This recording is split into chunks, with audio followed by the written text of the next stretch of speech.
Salut YouTube, bienvenue dans une nouvelle vidéo.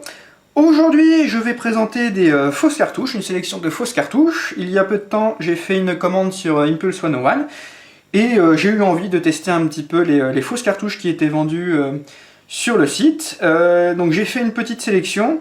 Nous avons du 5,56, du 7,62, du 45, du 9 mm, du .50 BMG, du 5,7, 44 Magnum, .500 Smith & Wesson, 357 Magnum et 380 ACP. Nous avons deux marques en l'occurrence, puisque les cartouches dans ces petites boîtes en plastique, ce sont des cartouches Tokyo Marui, tandis que celles vendues en sachet, ce sont des cartouches de la marque Right. Je crois que c'est ça la marque.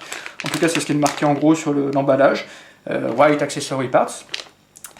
Alors, toutes ces fausses cartouches sont vendues sur Impulse 101, donc bien sûr le prix va dépendre de la marque et du type de munitions employées. Donc c'est entre 5 et 10 € pour les cartouches Tokyo Marui, je crois.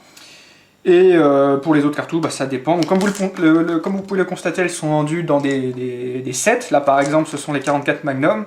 On en a 6 et elles coûtent 2700 yens. Ce qui doit faire dans les 20 € à peu près. Donc, ce que je vais faire, c'est que je vais toutes les déballer. Alors, quel est l'intérêt d'avoir des fausses cartouches? Avant tout, je pense que le principal intérêt à avoir des fausses cartouches, c'est simplement pour la curiosité.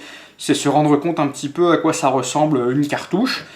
Et ça peut aussi tout bêtement servir de décoration, hein, soit pour faire des photos de matériel, soit même sur votre équipement, pourquoi pas.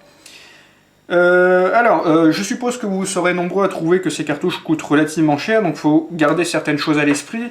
La première chose étant qu'à l'origine, ces cartouches sont avant tout produites pour le marché japonais, où acheter des cartouches est quelque chose, même démilitarisé, c'est quelque chose de très compliqué, pour ne pas dire interdit.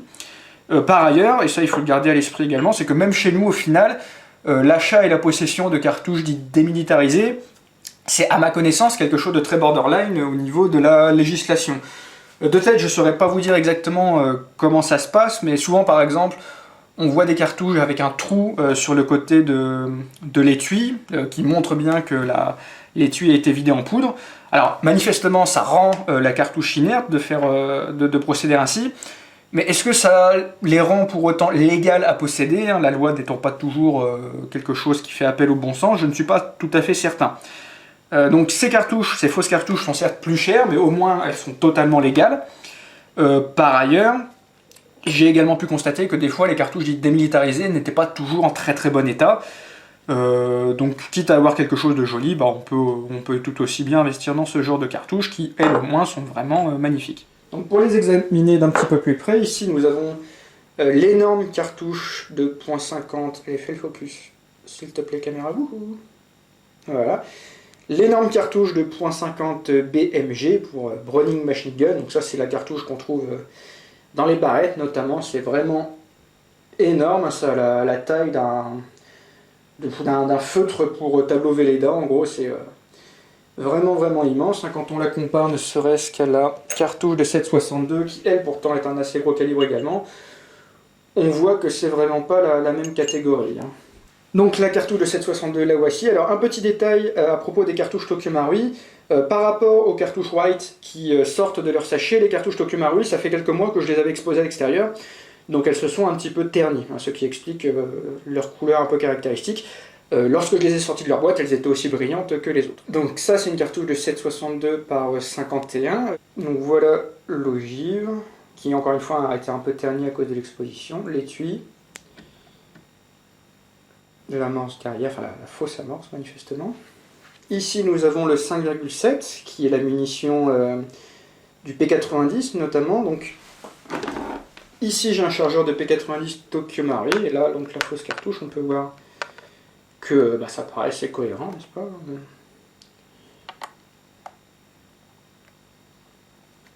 C'est aussi l'un des avantages d'ailleurs d'avoir les fausses cartouches de cette marque là, c'est que ça permet d'avoir des calibres un peu plus exotiques que d'habitude.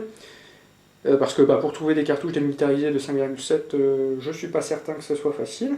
Ici nous avons la cartouche de .500 Smith & Wesson qui est particulièrement imposante elle aussi. Quand on la compare ne serait-ce qu'à une cartouche de 44 Magnum, on peut voir que ça, le 44 Magnum étant déjà pourtant de base un gros calibre, on voit que c'est encore plus important. On peut voir que l'ogive ici est une JHP pour Jacket Hollow Point. La différence étant donc qu'il y a un creux à l'extrémité ici, ça va modifier le comportement de la balle lorsqu'elle atteint la cible. En fait, ça va champignonner, ce qui va permettre à l'énergie de mieux transmettre l'énergie de la cartouche à la cible et également de limiter la perforation. Là, nous avons du 44 Magnum, donc nous avons du semi-wad cutter. Ça fait référence à la forme caractéristique de l'ogive qui va être plate sur l'extrême ici, et elle est également hollow, c'est-à-dire qu'elle est à tête creuse. Même raisonnement que pour le 500 Smith & Wesson. Alors le 44 Magnum, il se trouve que j'en possède des vrais, donc on peut faire une petite comparaison. Là à ma droite nous avons une vraie cartouche de 44 Magnum qui est également une cartouche semi-wad cutter, donc demi-blindée en l'occurrence. Par contre elle n'est pas à tête creuse, mais ce détail mis à part, on peut voir que elle est quand même, la fausse cartouche est quand même très bien réalisée. Pour pinailler un peu, on pourrait dire que la limite entre la partie blindée de la cartouche et la partie nue est un peu trop prononcée sur la fausse cartouche, mais bon, c'est vraiment pour pinailler, parce que dans l'absolu, c'est quand même très bien foutu. À l'arrière, c'est pareil, hein, c'est dans l'absolu bien fait. Ici, nous avons du 357 Magnum, donc là encore, semi-wad cutter et tête creuse, à côté d'une vraie cartouche de 357 Magnum, celle-ci, elle est blindée par contre. Pareil, hein, vous pouvez voir qu'elle est là aussi plutôt bien réalisée.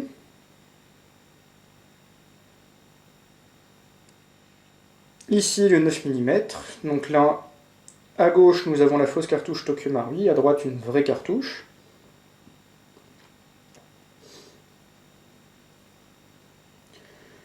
Là encore on peut voir que c'est bien fichu, on peut voir que la démarcation de l'amorce est un chouïa plus net sur la vraie, mais ça reste une illusion extrêmement convaincante.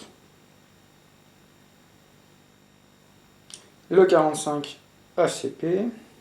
Là pour le coup je n'ai pas de vraie cartouche à vous montrer. Et ici nous avons du 380 ACP, ou ce que nous appelons nous du 9 mm court.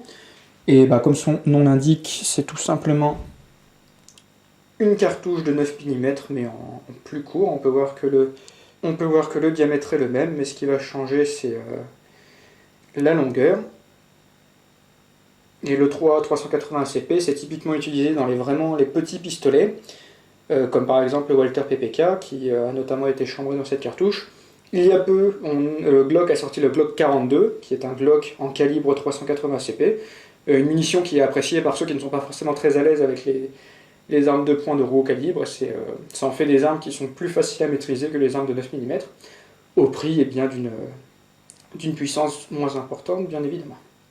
Au final, le seul vrai défaut de réalisme qui me vient vraiment à l'esprit, ce sera surtout au niveau du poids, en particulier pour certains types de cartouches. Alors, les cartouches Tokyo Marui, donc celle-ci et celle-là, s'en sortent plutôt bien.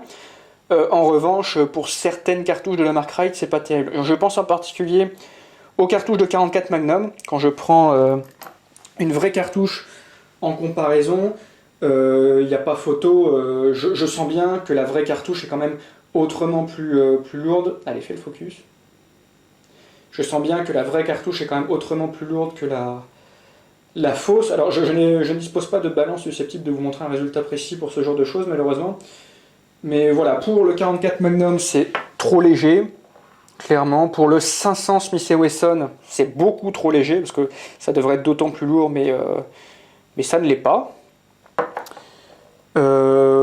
Voilà, ça va surtout être pour ces deux calibres là. Le 357 Magnum, là encore ça va être trop léger, mais donc la vraie cartouche est là, la fausse cartouche ici, mais disons que l'impact entre une vraie et une fausse va quand même être moins considérable que sur le 44 et le 500 Smith & Wesson. Donc bon, voilà, ça fait une petite chose d'un peu dommage on va dire, mais sur l'aspect visuel ça reste quand même vraiment bien foutu. Donc voici pour une petite vue générale de toutes les cartouches dont je dispose, avec le .50 BMG, le 7,62 par 51 autant, le 5,56 x 45, le .500 Smith & Wesson, le 44 Magnum, le 357 Magnum, le 5,7 x 28 par FN pour les P90, le 45 ACP, le 9 mm et le 9 mm court ou 380 ACP. Ça fait un petit ensemble sympa pour des calibres qui sont relativement connus. Alors j'ai pas acheté tous les calibres qui sont dispo sur Impulse 101. Il y a quelques calibres un petit peu plus exotiques que je n'ai pas souhaité acheter. On a du 50 AE par exemple. On a, je crois, du 9 mm Makarov, enfin des calibres, d'autres types de calibres, donc n'hésitez pas à jeter un coup d'œil. Voilà, donc ça ne sert pas à grand chose, hein, j'en conviens, mais si vous êtes curieux de savoir un peu à quoi ressemblent des vraies cartouches et que vous voulez être certain de ne pas avoir de problème au niveau de la législation, ça peut être un achat intéressant. C'est peut-être un petit peu dommage qu'il soit impossible d'acheter certaines des cartouches à l'unité, car ça représente un minimum d'investissement quand même. Surtout que si c'est juste pour la curiosité, on n'a pas forcément d'avoir 5 cartouches ou 6 cartouches ou même 8 cartouches pour le 380 CP, mais voilà, si vous avez envie de faire un petit investissement, ça peut être quelque chose de tout à fait amusant. Voilà, je vous remercie d'avoir regardé cette vidéo, et puis je vous dis à la prochaine fois pour une nouvelle vidéo. Salut!